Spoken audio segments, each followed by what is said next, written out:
Atonement.tv.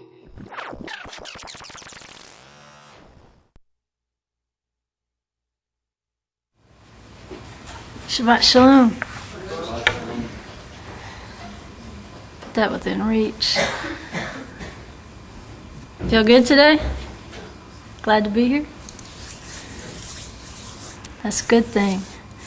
I kind of realized after talking to a few of you after the service last week that maybe I held you underwater a little too long. But that's okay, I'm not done yet. Maybe we'll just go snorkeling today. But this is, like I said, we're continuing. It started with Heaven's Gold in a clay mold with the beginning of the Torah readings. And then a few weeks ago I uncorked something on you called the Miracle Monster. And I showed you how the miracles of the Passover each related to a day of the creation, and how that he teaches that gospel over and over. It's recreated in our lives over and over. And then once I laid that foundation for you of understanding how the gospel of the week of creation continues to replay, I think that's where we got into deep water last week. But I'm not done yet, because the more we study these things, the more books like Revelation will open up to us. At Passover, I have something else I'm going to uncork on you, but not yet, because you're going to receive it with a lot of joy. You're going to understand the little book of Revelation, and you're going to understand the trumpets of Revelation. But once you eat that book, it will turn bitter, because you will have a realization. You will understand. And when you receive this word with joy, it tastes like honey. And I was overjoyed when I studied and I saw it. But then very quickly, it turned bitter, because you can see the consequences of disobedience. But we need to know these things in order to properly prepare for our festivals. And that's what this has all been about. It's about preparing for our festivals. This week's Torah portion is Terumah. It's the offering. And my title is, Leave All the Lights On. Just leave them all on. Yeshua paid the bill, right? That's right. We're reading today from Exodus. We started in chapter 24, verse 15, because I wanted you to see again the picture of the 6 days and then the 7th day going up the mountain. And we continued on and we read chapter 25, which describes the menorah, some of the furniture of the sanctuary, and so forth. For our Haftorah, we read Isaiah 11 and 12. And instead of a psalm this week, we read Proverbs 8, which describes wisdom, which was from the beginning. It's going to be associated with Passover. And we read Revelation 22. If you could also read, if you'd like to do additional study, 1 Peter 4 or 2 Peter 1, it will add additional information to what we'll cover today. But what we've seen so far is that even before the fall of sin, Elohim created benchmarks of time, benchmarks of numbers, and he associated very specific meanings with those days and numbers. Now on day one, remember, he extracted the firmament from a thick void and from darkness. In other words, he called it out of a tribulation, out of a chaos. He created a primeval light that preceded even the light of the sun and the moon. On day 2, he separated the upper waters from the lower waters, in effect creating separate houses of the waters. On day 3, he gathered the oceans, and he created a continent called the Arets, and he planted seed-bearing plants that used the primeval light instead of the sunlight that we're acquainted with. On the 4th day, he did create the sun, the moon, the stars. He created the calendar, he said, for Moedim. He said, these will rule your calendar. You will live by these. This is the gospel. You will live by my Moedim. Those things rule the festival seasons.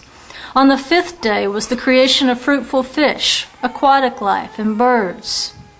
On the 6th day, Elohim created both unclean beasts and the clean cattle, as well as Adam, mankind.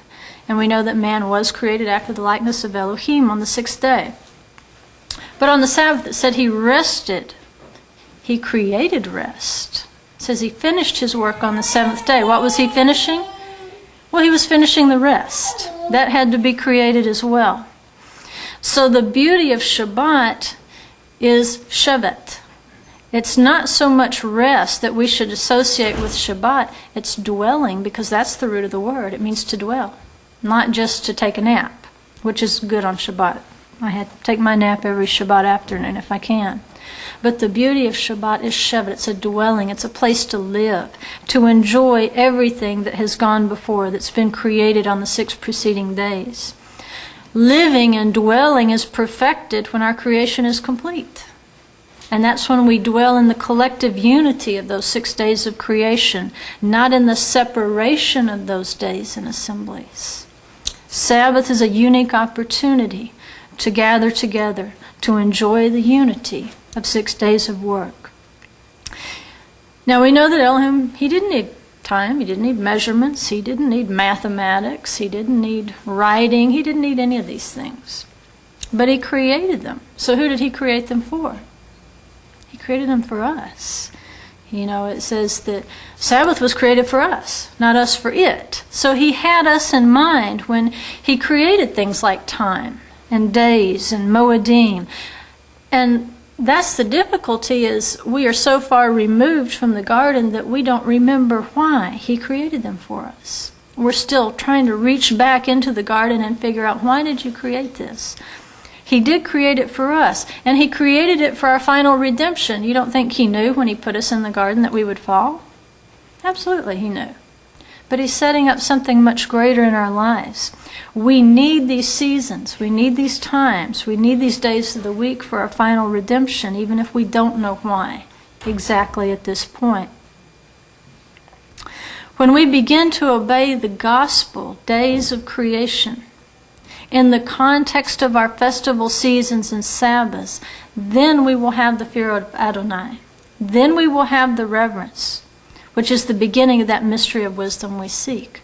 In other words, the completion, the end, which is the fear of Adonai, the Yireh, that final spirit of the 7 spirits. Once we achieve that, we know that that's going to point us back to the beginning, back to wisdom, because he declared the end from the beginning, wisdom and the fear of Adonai. This calendar was set by Elohim during the creation week to teach us, to test us, and to bring us to perfect obedience to his commandments. If we don't believe and we don't obey the first oracles of the creation week, then how will we ever accept the testimony that's concealed in the ark? If we just can't believe the creation week, how will we accept all the words that are written in the ark? Remember the word ark, Aron? It comes from or, which is light, that primeval light. And when you add the final noon, it makes it a word that is permanent. You add a noon on the end of a Hebrew word, it becomes permanent. So Aron could be translated as a perpetual light. So the edut is concealed in a perpetual light. And that edut, that testimony, that's what a testimony is, edut, it's comprehensive. But is it really? Or is it just as simple as understanding the 7 days of creation? Is that all it is? I believe the first oracles of the creation are the basis of that testimony that's contained in the ark, because it corresponds to the 7 Moedim, the 7 festivals of our Messiah. And here's the proof. On the first assembly of Passover, it's called an Edah. And you can read this in Exodus 12:3. And it says, "Speak to all the congregation," that's the Edah of Israel, saying, "On the 10th of this month they are each one to take a lamb for themselves according to their father's households, a lamb for each household." The Edah, the Pesach assembly, testifies to the testimony of Yeshua as the word of Adonai, that perpetual light. He is the word, he is the perpetual light, the Aron. It's concealed in the Aron. So each festival Edah, or each festival assembly that we observe, testifies to Yeshua, the salvation, the blood of the Pesach lamb, which is the beginning of the week, and the first lamp of the menorah. That's what it's referring to, because that was given as the first Edah and the first Edut. Our Torah portion describes the workmanship of the golden lamp, a menorah, which means from light. The mem means from, or is light, menorah. And it was to light the bread of faces, which those loaves represented the 12 tribes of Israel. Are these 7 branches of primeval light really related to the 7 festivals? Well, let's think about Isaiah for just a minute. Isaiah is speaking to us of a second Exodus, a greater Exodus. In fact, this Exodus in one place is described as being so great, we won't even call the first one to mind. That's how magnificent it will be. But in Isaiah, he speaks of the Nile being separated into 7 streams for the return of his people. In other words, he's bidding them return as Israel, return to the land, to the Eretz. But he's also saying, I want you to be obedient to the first oracles of Adonai, which are basically to sustain life, to sustain the light, obey the calendar which determines our work and our rest cycles. And then Isaiah says that the branch who welcomes us to that holy mountain when we cross those 7 streams, it says he's a stem from the root of Jesse, of Yishai, that bears abundant good fruit.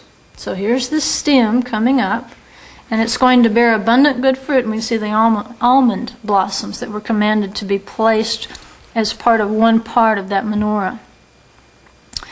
Well, last week we learned that those rivers in Eden actually represented the 3 pilgrimage festivals, Chag Hamatzah, Shavuot, and Sukkot.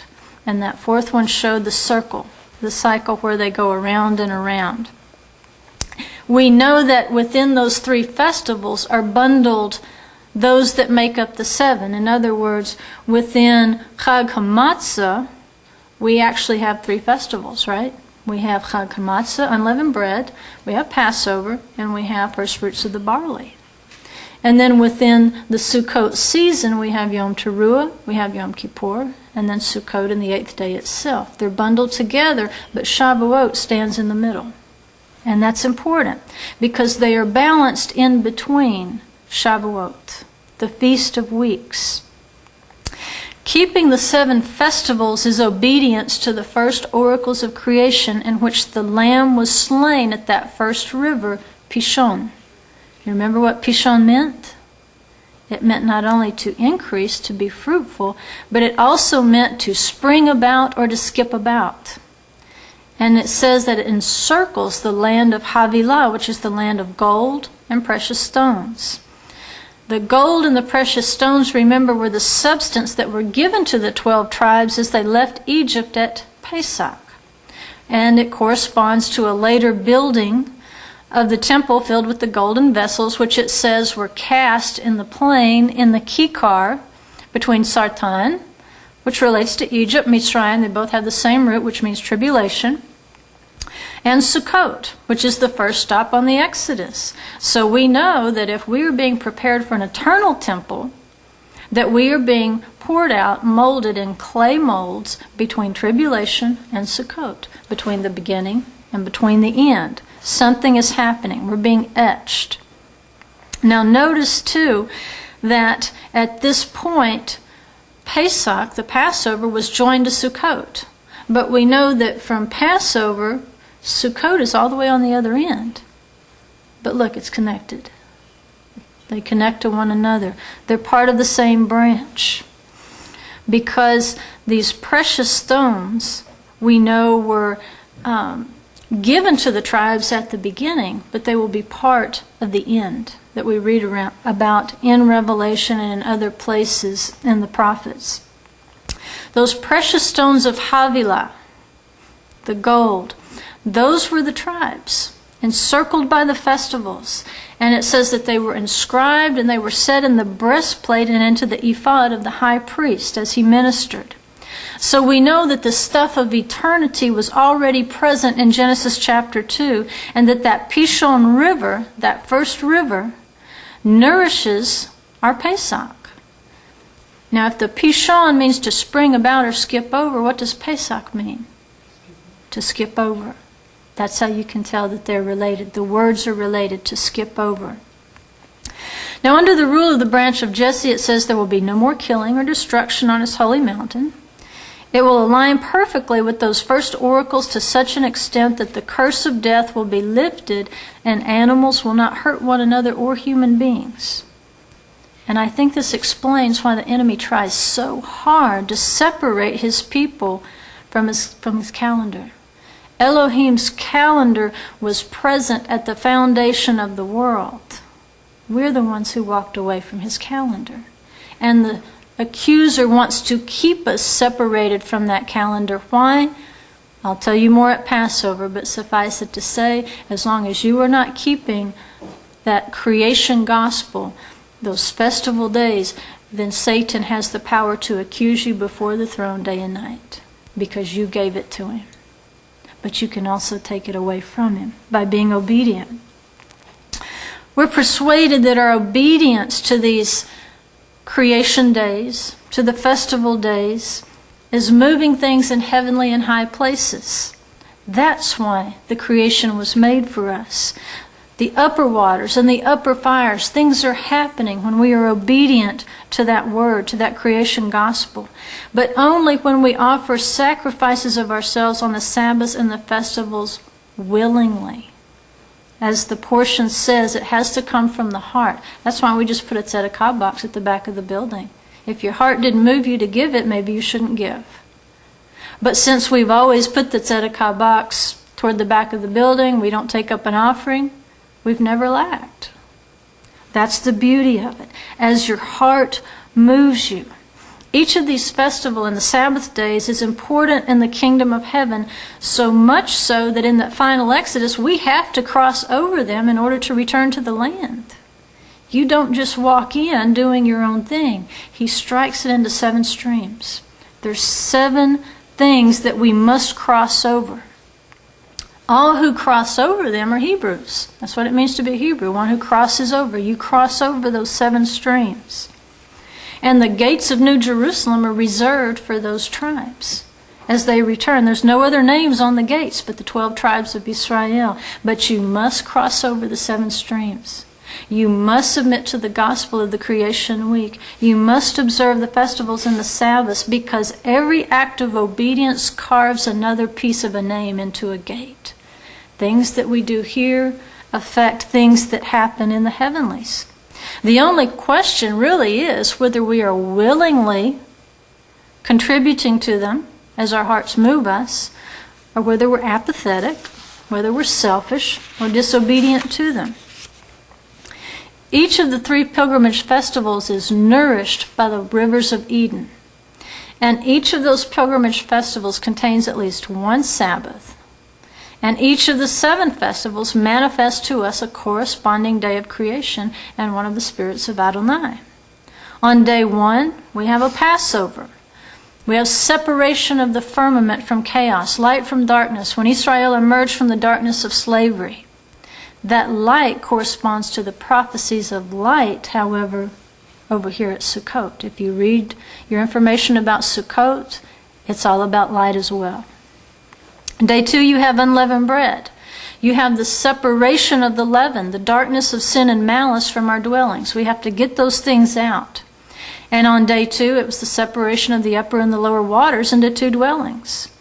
And we also moved through that separated sea at the Exodus. And literally it means the last sea, the Yom Suf.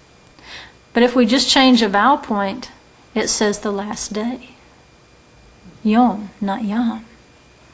This corresponds, again, this removal of sin, the leaven is going to reach over here. It also corresponds to our Day of Atonement, when sin is also covered and removed and taken away. On day 3, we have first fruits, and that's when the dry eretz appears. The seeds are gathered, the watering places are gathered. We have seed and vegetation, which is the first fruits of the barley harvest, the first ripe seed and birth from death of the deep. This rebirth, or this resurrection, the time when Yeshua is resurrected, if we will follow the branch, it comes up over here at Yom Teruah, which is also that trumpet call to resurrect the dead. So you can see that they're related to one another. But what about this central branch? That's Shavuot. That's the Feast of Weeks, the Feast of Sevens. Understanding what it means to live within the sevens, or to dwell within the sevens. And it defines the festival year and what a week is. It's the creation of the sun, the moon, and the stars, and other signs to rule our calendar, which is the giving of the Torah at Shavuot. And that is the time that Adonai goes out and says, okay, you're going to keep Chag HaMatzah, you're going to keep Shavuot, and you're also going to keep Sukkot. There's 3 pilgrimage festivals. But before he did that, he gave them a whole list of mishpatim. And the point of those mishpatim was how we relate to one another, how we take care of one another. So it is with that understanding that he made a covenant with the Passover nation at Mount Sinai.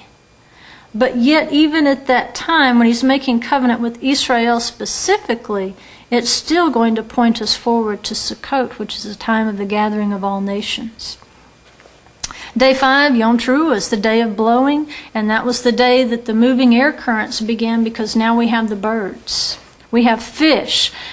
You know, the birds flew, they gathered. Have you ever seen birds fly in a flock? There's another gathering. Each day there is a gathering.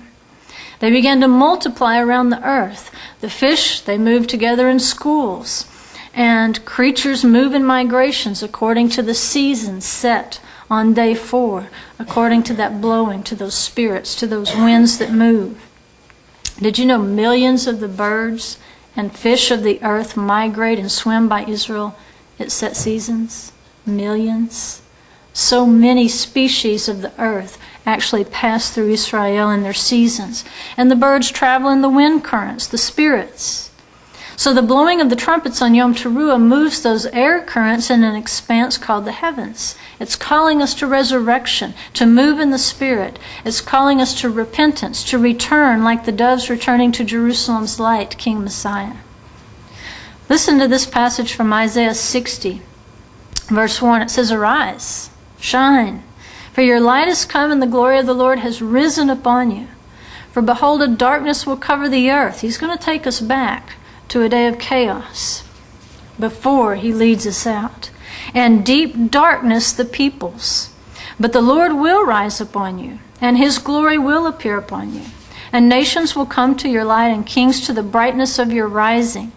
Lift up your eyes round about and see. They all gather together." It's a day of gathering. They come to you. Your sons will come from afar. Your daughters will be carried in the arms. Then you will see and be radiant. And your heart will thrill and rejoice, because the abundance of the sea will be turned to you.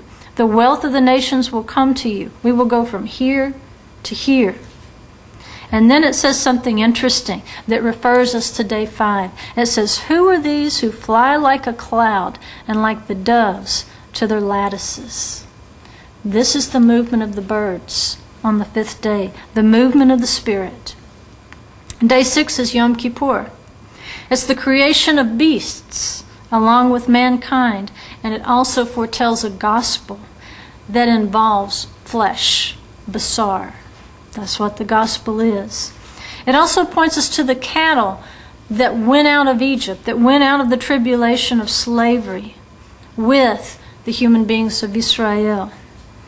Those clean beasts symbolize the mixed multitude of human beings on day 6, Jew and Gentile, it doesn't matter.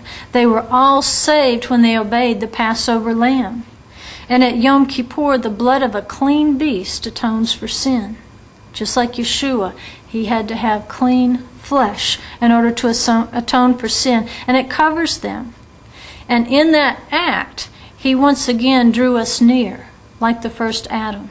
Whereas there was separation from sin, through Yeshua's blood, we can now draw near. And that's what the 6th day is all about. So that we can once again walk with Elohim. Yom Kippur is a national atonement.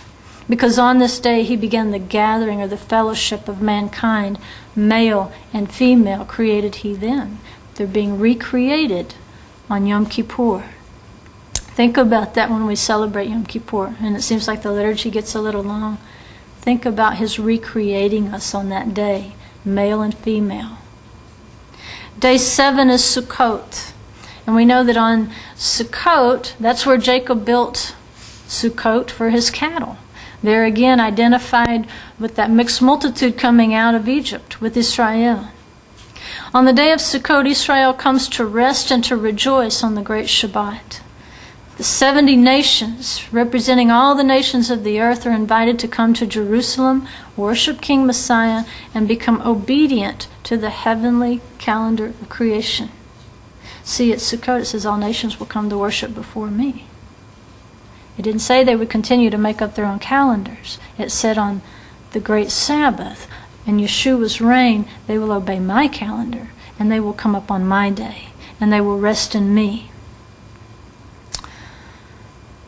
If we are prepared between these cities of Sartan and Sukkot, between tribulation and Sukkot, then we are being prepared as holy vessels between the chaos of day 1 and the Sabbaths of Sukkot. It is as we learn to observe the calendar with willing hearts, not because someone makes us, with willing hearts, that we are preparing ourselves for a permanent house, not just a temporary Sukkot of Egypt or being worked on east of the Yarden. No, it is working on our eternal nature. What happens to us here determines where we are placed after we are raised up to cross over the Yarden with King Messiah when he takes his holy throne in Jerusalem and rebuilds the house of Adonai. Let's look back at this lamp again. And let's link those 7 lamps with the 7 spirits of Adonai and his 7 festivals. In Revelation 4:5, we understand that this is exactly what it's talking about. It says, from the throne proceed flashes of lightning and sounds and peals of thunder. And there were 7 lamps of fire burning before the throne, which are the 7 spirits of God. So all we need to do now is go back and define the 7 spirits. Isaiah 11:1-2, it says, then a shoot will spring from the stem of Jesse, and a branch from his roots will bear fruit. And the Spirit of the Lord will rest on him. That's the Spirit of the Lord. The Spirit of wisdom, Chokhmah. Remember, wisdom, Chokhmah, it hews out her 7 pillars. This is the beginning. So from here we can see that there are 7 fundamentals.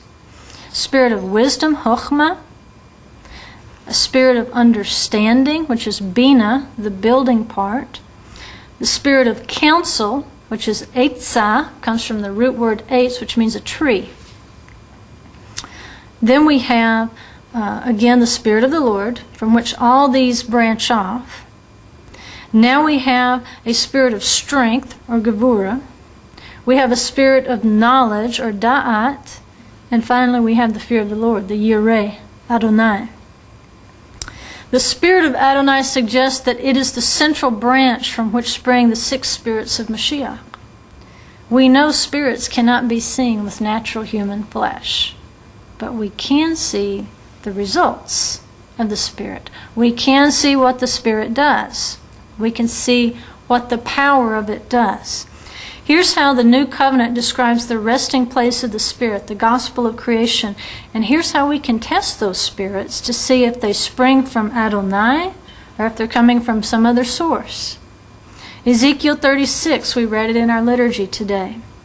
For I will take you from the nations, I will gather you from all the lands, and I will bring you into your own land.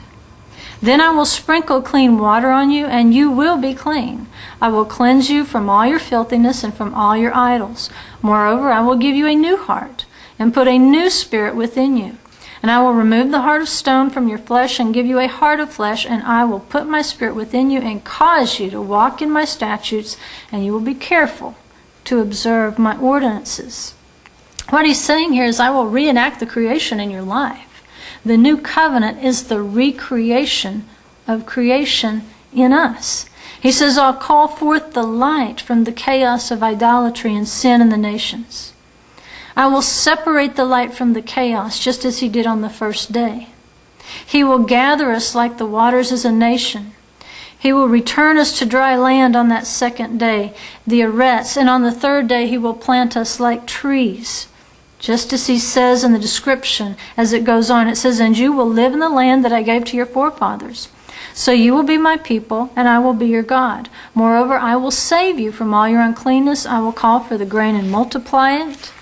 And I will not bring famine on you. And I will multiply the fruit of the tree and the produce of the field. And you may not receive again the disgrace of famine among the nations. That is the third day, when he replants us.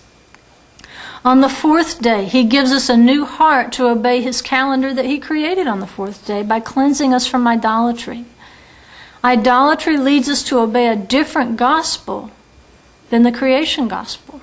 That's what idolatry does. Idolatry tempts us to keep a different calendar than the calendar of creation. But Adonai says in Ezekiel 36:37 that he will return that calendar to his flocks. He says, thus says the Lord God, this also I will let the house of Israel ask me to do for them. I will increase their men like a flock, like the flock for sacrifices, like the flock at Jerusalem during her appointed feasts. So will the waste cities be filled with flocks of men. Then they will know that I am the Lord. He says that he will fill us, and he will restore that calendar to us. On the fifth day, he puts his spirit in us, just as he created the birds to live both on the arets and in the currents of the ruach, in the currents of the spirits, on the fifth day. And as he commanded the fish and the birds, in Genesis 1:22, it says, God blessed them, saying, be fruitful, multiply, and fill the waters in the seas, and let the birds multiply on the earth. We are multiplied to replenish the earth and the seas. Ezekiel 36:33 says, on the day I will cleanse you from all your iniquities. I will cause the cities to be inhabited, and the waste places will be rebuilt. He will renew the creation in us. He will rebuild us. On the sixth day, man regains his place and submits to his creation gospel to cultivate the earth of the garden. Ezekiel promises us this in 36:34. He says, and the desolate land will be cultivated instead of being a desolation in the sight of everyone who passed by. And they will say, this desolate land has become like the Garden of Eden. And the waste, desolate, and ruined cities are fortified and inhabited. Then the nations that are left round about you will know that I, the Lord, have rebuilt the ruined places and planted that which was desolate. I, the Lord, have spoken and will do it. And then he goes on in chapter 37 to describe how the whole house of Israel will receive the spirit of Adonai, that it will come to life. It will be inspired to keep his statutes and ordinances, and how he will make his dwelling place in them in a covenant of peace. The theme of the new covenant is a heart to obey the word of Adonai, to keep the gospel of creation. Here are 7 days of creation. Are 7 pillars of created processes that must occur in our lives in order to be prepared as part of that one kikar. Remember, we were cast in the kikar, in the plain between Sartan and Sukkot. It means a talent of precious metal, and this was all one kikar, just one, from which it was molded. One gold talent made of many saints that become a resting place for those 7 spirits of Adonai. Day 1 is our first light of Mashiach. He's that branch from the root of Yishai, the wisdom that was with Elohim from the beginning and before the beginning. This is the branch of Chokmah, of wisdom. And it's this branch that springs first from the spirit of Adonai. It comes out first. In a sense, This branch, or this spirit, is just simply raw faith, love, and obedience to the Passover. It's a spirit that moves us to apply that blood to our doorposts and that causes the darkness of death to just skip over us. We consume the fire of heaven in that act, which we talked about previously, the fire and the water. We consume the fire of heaven, which was the lamb roasted over fire, and we try to digest the gospel of creation that testified of Yeshua's saving grace, and it was extended to every man and every household that could accept that flesh, that basar, that gospel, and consume it.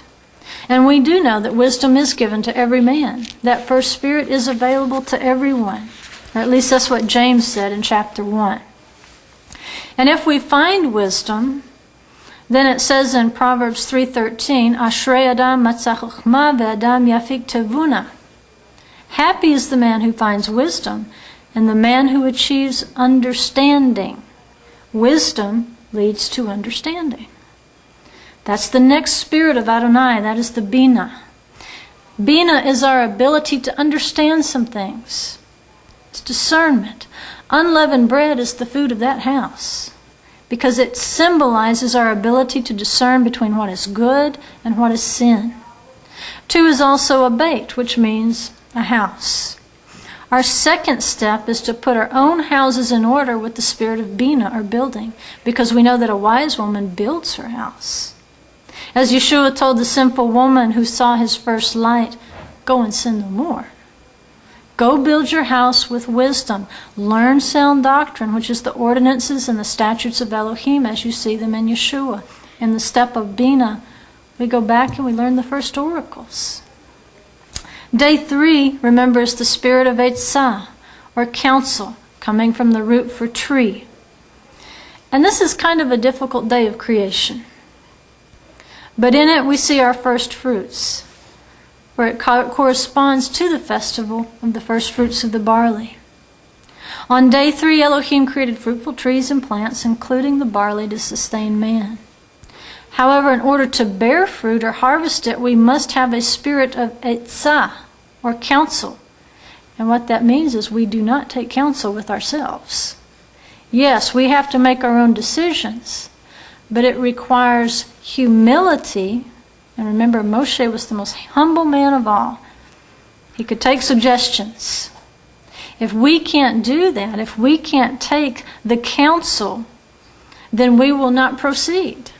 Then we do not have that spirit of Eitzah resting upon us. We have to have a willing spirit in order to receive wise counsel, in order to take in the seeds of wisdom from established and strong trees. Very few humans have that much humility. Or they're either that or they're overindulged in that spirit and they believe and do everything they're told. That's no good either. Humility is what we must learn on day 3. But without humility to receive the seed, we will bear no fruit. Fruitfulness comes from being able to be humble and to receive from others. Now, day 4, remember, is the central branch that feeds the others. And remember what Yeshua said, apart from me, you can't do anything. Everything depends on this. And this is the spirit of Adonai. And it's interesting that Shavuot, or weeks, is from that root Sheva, 7, and attached to its meaning to rest. It's on this day of the calendar that Elohim is received in our hearts as his festivals. His Sabbaths become set in place. Here, the sun, moon, and the stars show us the Moedim. Show me your heart toward the Sabbaths and the festivals, and I'll show you where you are on this lamp.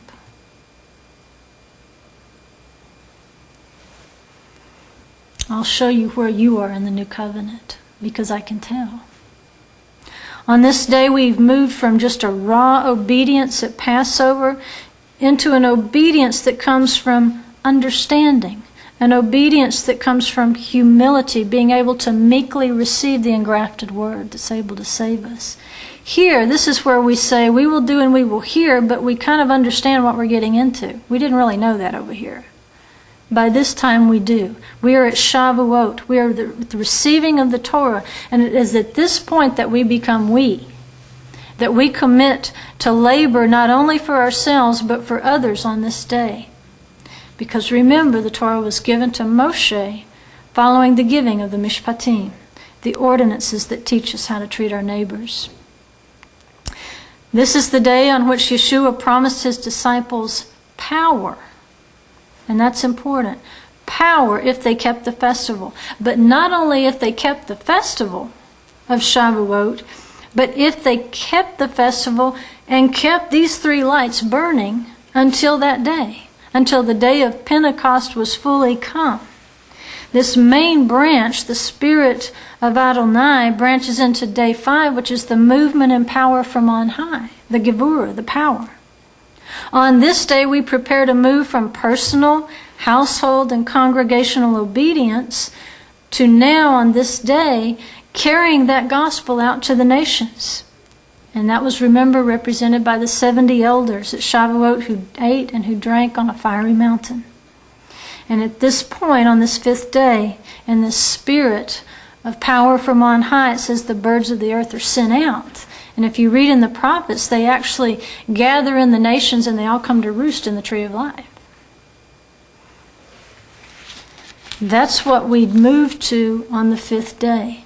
We go from personal, household, congregational, and now he sends us out into the nations. On day 5, we learn how to fly. And we learn how to swim with that promised power from on high. And now we move in a spirit of power, Gevurah. And we carry that creation gospel to the nations. And we offer them in our beaks an olive branch. Yeshua HaMashiach, salvation, the anointed one. We become true fishers of men in the oceans of the earth. And we learn what it really means to go up with acceptance on my altar. Who are these that fly like a cloud, like doves to their lattices? It's those who fly in the Ruach HaKodesh, the Holy Spirit of Adonai. Those who have been transformed to walk in his ways and to return to his glorious house, like a dove, like a homing pigeon. You ever wonder why a young pigeon was an acceptable offering? Why? Because they know where their home is, and they go back on the 5th day. Day 6 is Yom Kippur. It's the day of man's reconciliation to Adonai and intimacy. To regain the first Adam's intimate fellowship with his Creator through the atonement of the second Adam. This is the spirit of da'at, of knowledge, and it means intimate knowledge. Adam knew his wife. It's to know something intimately. And that spirit of knowledge is what gives us the ability to know what to do at the proper time. As the high priest made atonement for a nation on Yom Kippur, Yeshua sprinkled his own blood in the Holy of Holies so that we could boldly go before the mercy seat, just as Queen Esther did. She went before her husband and her king. Unlike his previous queen, Queen Vashti, who was disobedient during the king's festival and who was banished from his presence, Queen Esther knew that she was born for such a time as this. And these are the times that we are born for. These are our times. We have to know what time it is.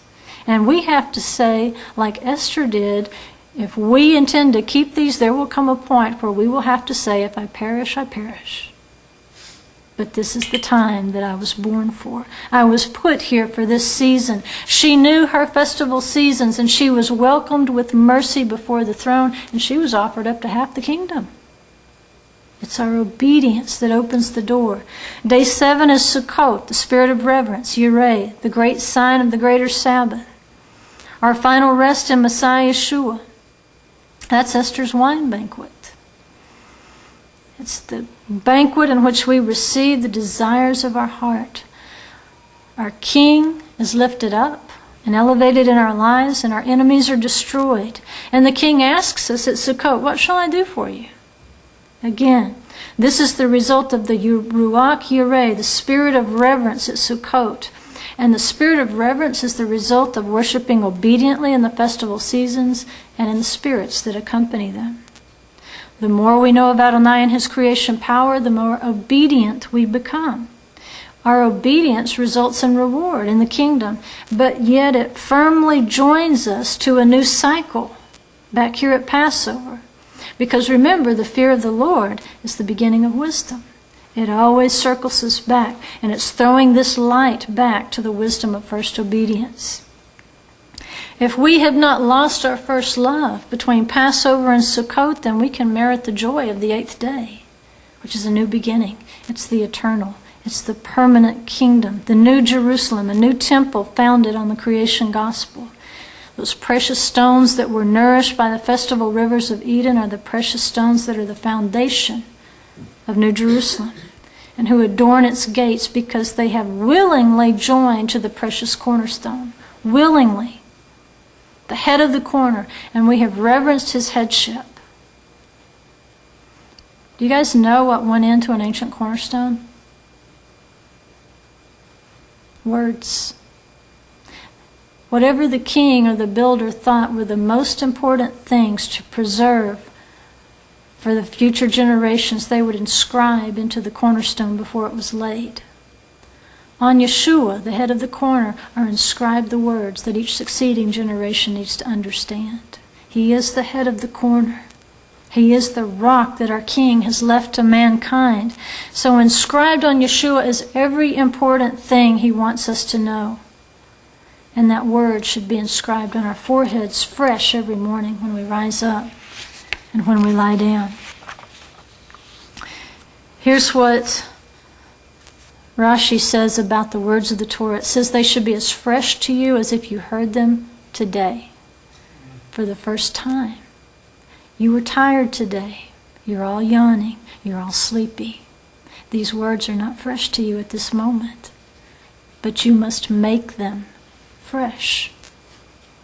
Excitement comes from novelty, something new. But it's only exciting as long as it's new. You know, somebody who buys a car, you go out and you buy a new car, you get all the bells and whistles, you get all the options on it, you can't wait to get it out and drive it. But once you've driven it a few weeks, it's just another car. It's like marriage. They can do no wrong while you court them, but, you know, after a few months, the new wears off, and then all you see is the tribulation. But if you love that person, he will restore to you the joy of your first love. This is the way we must approach the Torah. Yes, the new has worn off. Yes, the newness of the festivals have worn off. Yes, we have seen the spirits in operation. They are not new things to us, but we must make them new in our hearts. That's not his job. That's ours, to stir up our hearts. Our lives can become unexciting because our actions just become rote, just habit. We just come in and do Shabbat because that's what we do on Shabbat. But listen to what Isaiah said about that spirit. He says, their reverence of me has become a matter of routine. That's Isaiah 29:13. He won't accept that. That's not a willing offering. That's not a terumah, and that's not building any sanctuary. It's building nothing. If we keep the festivals, if we keep the Sabbaths out of rote, and we're devoid of any emotion toward it whatsoever, then that is really no reverence at all. That is not the sign of the greater Sabbath. Notice there were 7 textiles that the Israelites were to bring for the building of the sanctuary. There were precious metals, fabrics, skins dyed red, wood, oil, spices, and stones. 7 things to build a sanctuary. But they could not bring them just any way. They had to bring them with a willing heart, with the excitement, with the emotion of, yes, I have an opportunity to worship, to give something of myself. What were they doing by bringing these specific 7 things? They were pointing us back to the creation gospel, as well as forward to the revelation of John, in which repentance is measured by how we divorce ourselves from the misuse of the daily things he gives us and the precious things that he gives us. In Revelation it says, the rest of mankind who were not killed by these plagues, did not repent of the works of their hands, so as not to worship demons and the idols of gold and of silver and of brass and of stone and of wood, which can neither see nor hear nor walk. And they did not repent of their murders, nor of their sorceries, nor of their immorality, nor their thefts. So by bringing gold, silver, bronze, precious stones, and wood, Revelation says, what the Israelites were actually doing is divesting themselves of idolatry. They were saying, I'm no longer attached to the demonic influences I used to serve. The demonic influences that accompany idolatry. They brought skins dyed red to remind us that, yes, as it says in the Revelation, that they will no longer murder. When was the first murder? Think earlier. What did the serpent do? He murdered with his tongue. He did not tell the truth. Did God really say, we murder with our tongues? Those are the skins dyed red. We have to commit ourselves to no longer shed innocent blood. We have to bring that into the sanctuary. We have to put a guard on our tongues. Because why? The tongue is a fire. It is a world of iniquity. The tongue can no man tame. But through Yeshua, it can instead become a flame of the Spirit of Adonai, not from a different source. Spices for the incense reminds us to avoid the use of incense burned in sorcery. The fabrics made of hair and linen reminded men and women to cover ourselves in modesty and good deeds rather than in adultery, sexual immorality.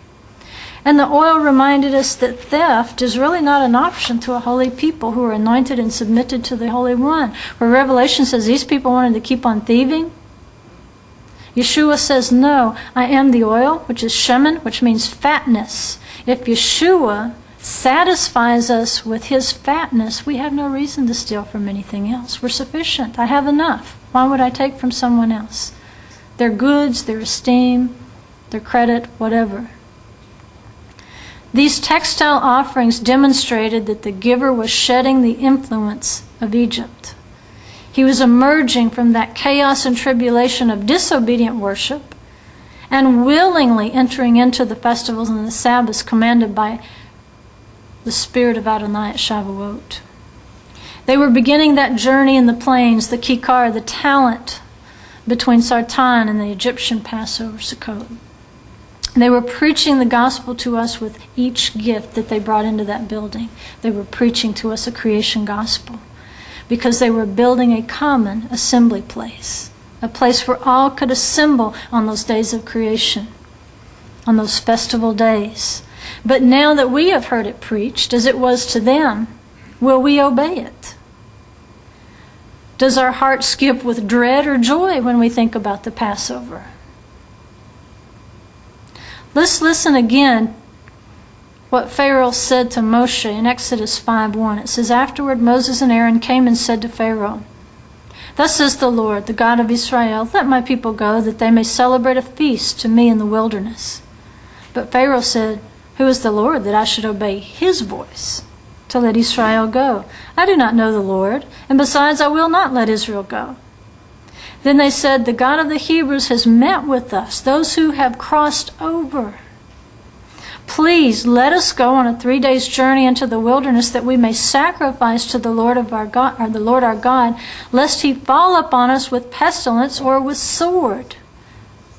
What is the consequence of not keeping that festival in the wilderness? Lest he fall upon us with pestilence or with sword. But the king of Egypt said to them, Moses and Aaron, why do you draw the people away from their work? Get back to your labors. Go back to the way you've always done it. So is our heart with Moses and Aaron to keep the festivals, to keep the Sabbaths, the appointed times? Or do we defy the voice of creation as Pharaoh did? Or maybe we just want to rest while others do our work on Shabbat the way that Pharaoh did. He was perfectly willing to rest as long as they went and did the labor. Run along, go back to work. But how foolish would we be to refuse to gather with Israel to worship on the days of creation? How foolish would we be? How arrogant would it be of us to approach our festival days and Sabbaths with unwilling hearts? Do we come to the festivals and the Sabbath assemblies just because that's what you're supposed to do? Or because that's what someone else expects you to do? It's 5 weeks until Pesach. Stir up a willing heart and proclaim that we are a creation nation. Let's leave all the lights on, because I think Yeshua already paid our bill.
Welcome to Israelnet.tv.